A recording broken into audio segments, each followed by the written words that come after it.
There was a time, long ago, in the Dark Ages, where young girls were experiencing something quite odd. They would suffer something insidious at the hands of an unseen force that had them twitching and roaring, sometimes convulsing violently as they succumbed to the floor. Sounds escaped their mouths, strange, dark, gruesome sounds, as their eyes rolled back, helpless, deranged, and maybe possessed. It wouldn't be long before the townsfolk of Massachusetts, for lack of a better explanation, would declare these girls as being bewitched. Such cases of these supposed possessions only grew in number, and with it, the belief that they had been enchanted by some evil entity only grew as well. Others began to convulse and gargle at the throat, suffering the effects of witchcraft as they collapsed into raging fits. Some historians now attribute these otherworldly fits as the effects of eating gone-off flour, given at the time the idea of microbial contamination was not something that was known. Therefore, it wouldn't take long for the town of Salem to come to the conclusion that witchcraft was indeed in full swing, and that witches scuttled in the dark, threatening to topple the church and society itself with their satanic ways. When we think about the Salem witch trials in the late 1600s, we often wonder how it is that people actually conceived the notion that witches were real, and how it could lead them to actually persecute so many people across the globe. We know that this event in history gained a lot of traction very quickly, and it would serve to light the spark for more witch trials all over the world. But have you ever pondered on the mystery as to how this all happened? Can we assume that people were simply a lot more bloodthirsty back then? That they would concede to the idea of witches and go along with the facade so as long as it granted them an opportunity to see someone killed? Or were people simply that naive and barbaric that without modern science, the supernatural was the only answer they could come up with to strange occurrences, and that the supposed influencer of these occurrences should be condemned to death?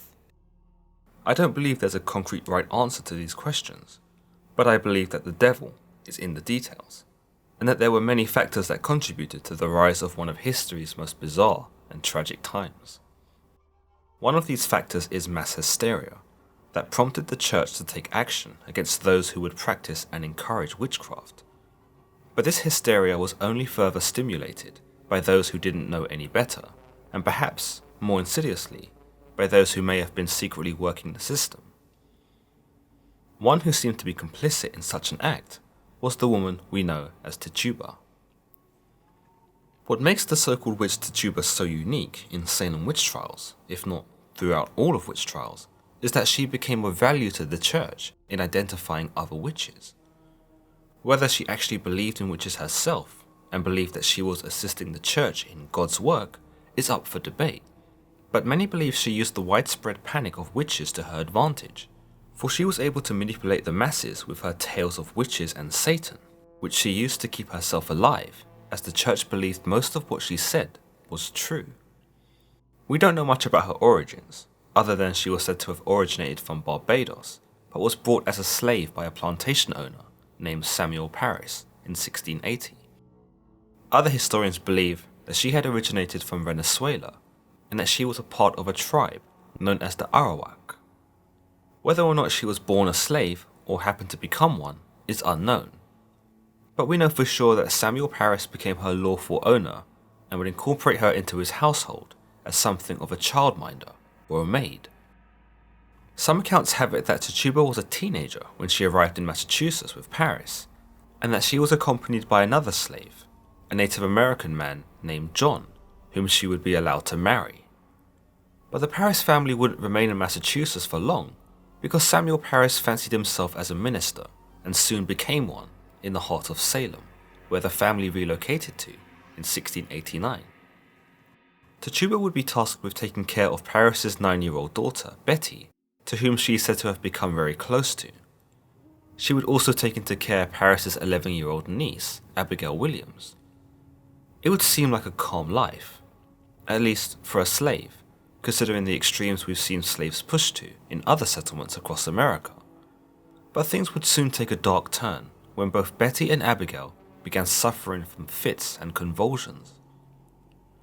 Such incidents would become more common across the village of Salem, many reporting that they too had suffered such afflictions.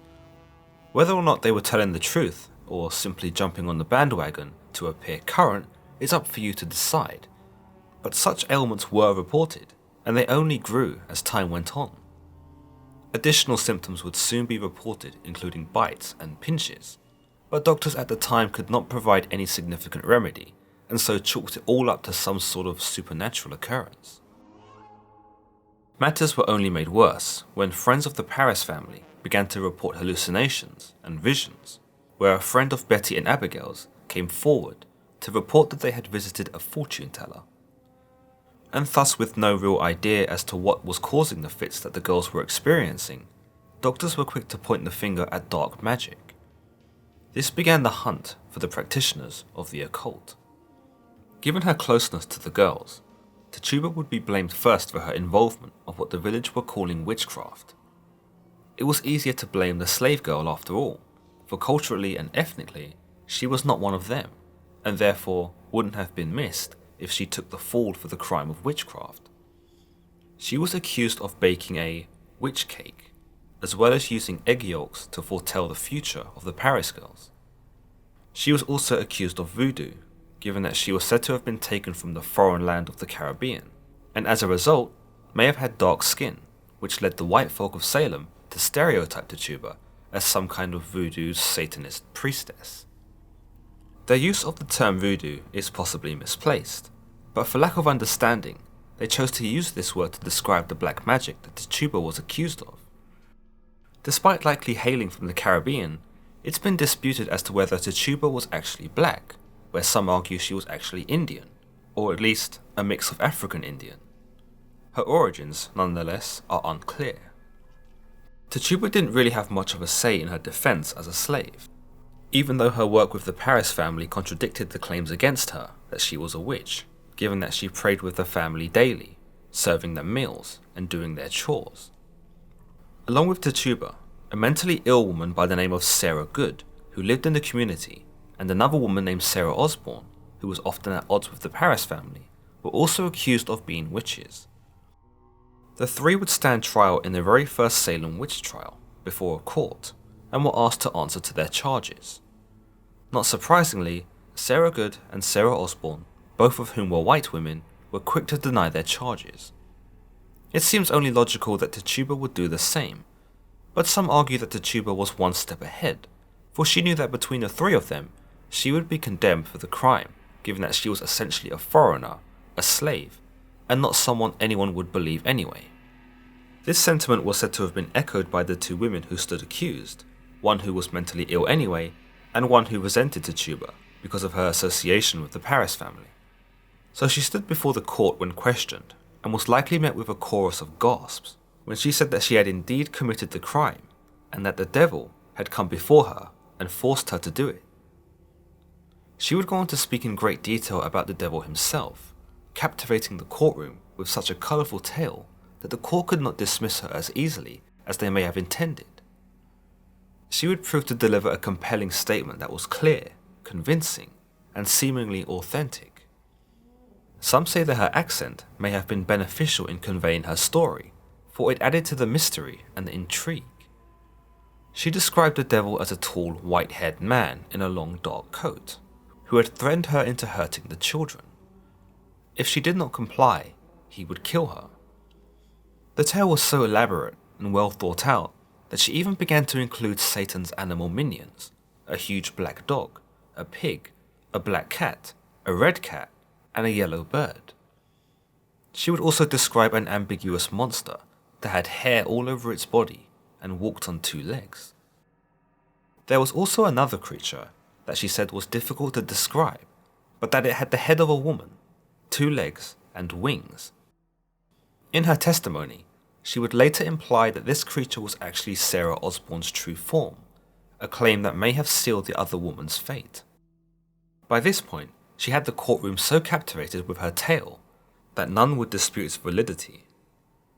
It seemed like the tales that Tituba spun were so descriptive and uncanny that the court thought it had to be true, for a slave girl like Tituba could not compose something so fascinating. With this in mind, she turned on her fellow accused Sarah Good and Sarah Osborne, citing them as being complicit in the devil's work, for she had glimpsed the devil's journal and had seen their names. She would also state that the two women had strong-armed her onto a pole, and they had held her hostage on the pole as it soared through the air. It would be the first reference that witches could fly. The court were now eating out of Tituba's hand, and were quick to condemn both Sarah Good and Sarah Osborne, taking Tituba's account as hard factual evidence for their guilt. But it didn't stop there, for the court believed that Tituba's willingness to share what she had experienced would be instrumental in taking down others who were in league with Satan. Tituba, who now realized she was going to be spared, willingly agreed to help root out other evils in Salem, but that would mean naming innocent people whose names she did not know.